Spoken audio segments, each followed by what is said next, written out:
realisht ka të paktën 10 vite që kur ishte kryeministër kishte të dhëna apo deklarata nga prefekti i Janinës, kryetari i vleve të Ballkanit, Aleksandr Karimanis, që zoti Rama nga rrënja e babait është vle nga Meçova, pastaj në Voskopoj, pastaj në Berat dhe Ndurrës. Pretendimet se Edi Rama ka origjinë greke janë rikthyer sërish në disa media dhe hapësira publike në Greqi, duke nxitur reagime dhe polemika. Sipas këtyre publikimeve, dyshimet lidhen me prejardhjen e largët familjare të kryeministrit shqiptar, konkretisht me rrënjët e stërgjyshit të tij, të cilat pretendohet se janë greke.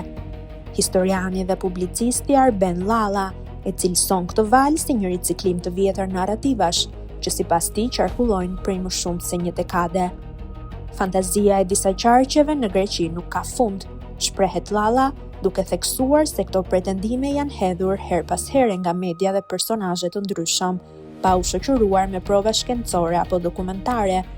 Sipas tij, bëhet fjalë për spekulime që shfaqen sa herë raportet politike mes Tiranës dhe Athinës hyjnë në faza tensioni, ose kur diskutohet për çështje të ndjeshme si deti, minoritetet apo politika rajonale.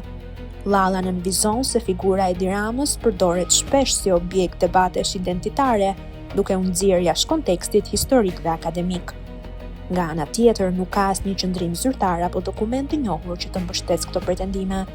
Institucionet shqiptare dhe biografitë publike të kryeministrit nuk përmendin asnjë fakt që të vërtetojë një origjinë tjetër nga ajo shqiptare.